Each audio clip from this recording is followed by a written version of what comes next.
Alors bonjour, Régis Vallienne, je suis président du PETR Pays Vallée du Loir. Alors pour situer la Vallée du Loir, qui est un territoire rural bien évidemment, mais aussi un territoire touristique, puisque nous avons un guide du routard depuis le mois de mai de cette année,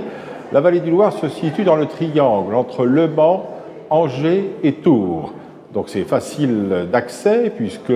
la région parisienne est à 55 minutes par train pour venir jusqu'au Mans et ensuite à une demi-heure du Mans. Alors, bien évidemment, dans ce territoire rural, nous sommes inquiétés justement de la transition énergétique et justement des difficultés que nos administrés ont avec la problématique de l'habitat. Et cette problématique, nous avons trouvé qu'il était ingénieux, du moins l'ensemble des élus, de lancer un programme d'intérêt général qu'on appelle plus communément un PIG.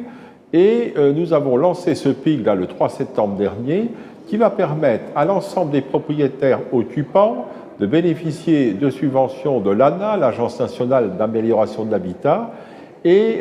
également pour les propriétaires bailleurs. Donc ce sont des subventions qui sont liées essentiellement à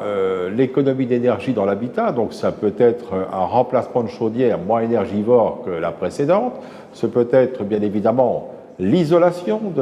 du logement, le changement des menuiseries et tout ce qui a trait justement à l'amélioration justement de la consommation énergétique de l'habitation. Alors nous avons pu développer ce genre d'opération grâce au fait que notre territoire est devenu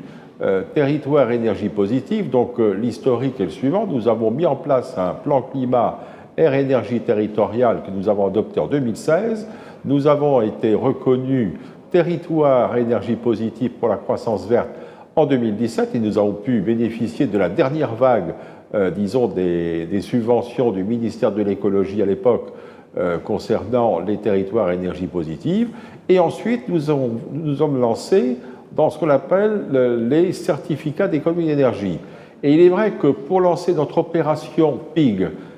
nous avons retenu un cabinet pour gérer l'opération et accompagner toutes les personnes qui, justement, veulent faire des économies d'énergie, qui doivent monter un dossier. Et parfois, monter un dossier auprès d'ANA, ça peut paraître pas très complexe pour un technicien d'ANA, mais parfois, pour nos habitants, ça peut paraître un peu complexe. Donc, ce qui fait que nous avons un cabinet qui, aujourd'hui, a été retenu et qui travaille sur l'accompagnement de nos habitants, mais ce cabinet a un certain coût, et pour justement financer ce cabinet et ne pas toujours demander aux communes,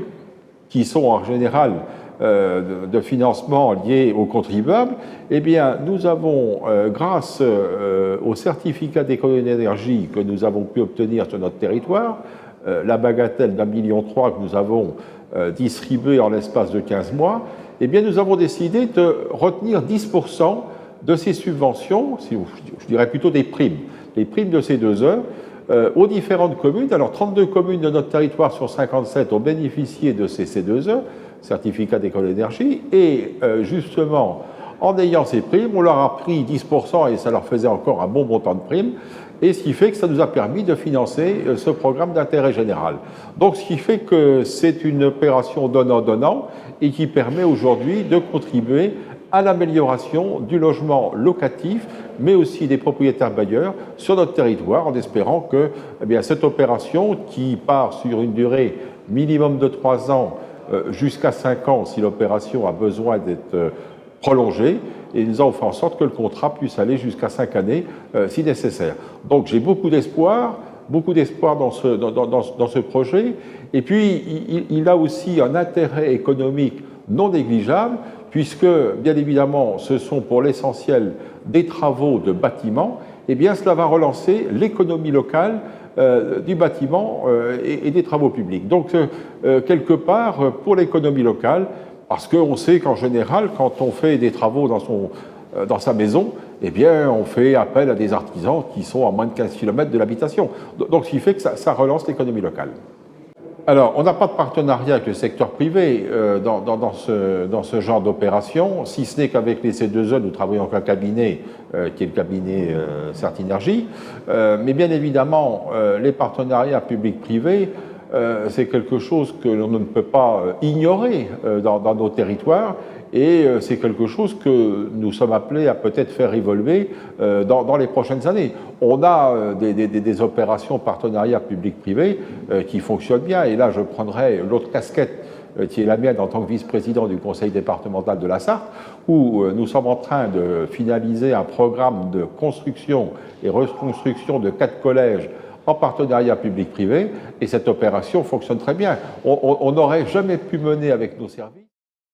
la construction ou reconstruction de 4 collèges en même temps, avec les autres opérations qui sont en cours. Et on a trouvé cette solution en partenariat public-privé qui est efficiente, et on voit déjà que les constructions doivent se faire sur 2 années. Nous sommes dans la première année, et déjà pour cette rentrée de septembre scolaire dans les collèges, c'est la rentrée de septembre 2018, déjà des classes, les restaurants scolaires sont déjà mis en place, parce que comme nous sommes dans une opération sur site, donc on construit et on déconstruit derrière. Donc c'est assez complexe à mener, mais c'est une belle opération partenariat public-privé, et il n'y a pas de doute que les collectivités qui sont les PETR pourront s'inspirer de ce genre d'opération, tout en prenant toutes les précautions, parce que vous savez que les PETR, lorsqu'ils sont amenés à faire ce genre d'opération, il faut toujours être très prudent. On a surtout souvent critiqué ces partenariats public-privé. Donc je pense qu'il faut une très grande vigilance, et il faut savoir s'entourer des cabinets et des conseils, justement, pour ne pas tomber dans la spirale des mauvaises opérations qui ont décrié la chronique locale ou nationale de ces opérations scandaleuses parfois. Mais quand on se fait bien accompagner, je pense que le risque n'est pas totalement zéro, mais le risque est minimisé. Alors, vous savez, sur notre territoire du PETR Vallée du Loir, nous menons de nombreuses actions. Donc, il est certain que, alors je ne dis pas que nous sommes le meilleur des PETR, je n'aurais pas cette prétention-là, mais nous sommes dans, je dirais, si on doit classifier les PETR, nous sommes dans ceux qui sont assez et très dynamiques. Bon, ceci étant, chaque territoire a ses spécificités, donc ce qui peut se mettre en place sur un territoire n'est pas forcément transposable sur un autre territoire. Je pense que c'est une politique volontaire des élus. Lorsque nous sommes en PETR, nous avons obligatoirement un certain nombre de communes qui justement s'associent pour être dans un PETR, et chaque commune a aussi ses problématiques, et c'est autour de la table, lorsqu'on est président de PETR, c'est d'arriver à fédérer l'ensemble des actions qu'on peut mener sur l'ensemble du territoire en mutualisant justement des actions qu'on ne pourrait pas faire ou pas mener, disons, les communes de manière individuelle. Donc nous sommes avant tout un lieu de réflexion, un lieu d'animation, et un lieu justement où on peut créer des projets en les mutualisant sur un territoire au-delà de celui d'une commune, qui peut être insuffisant et serait ridicule. Je pense que mener un SCOT sur un territoire assez large est toujours une bonne politique. Mener un plan climat, c'est aussi une bonne politique lorsqu'il est partagé par plusieurs Comcom. Nous sommes aussi, comment je veux dire, pays d'arrêt d'histoire. Donc là aussi, le territoire qui est le nôtre, en mutualisant toutes nos actions, permet justement de faire en sorte que le PETR est devenu aujourd'hui une identité sur notre territoire qui a sa raison d'être et qui justement permet de faire des projets que ne peuvent pas faire les communes en mutualisant, disons, le travail de chacune et chacun des élus qui composent ce territoire.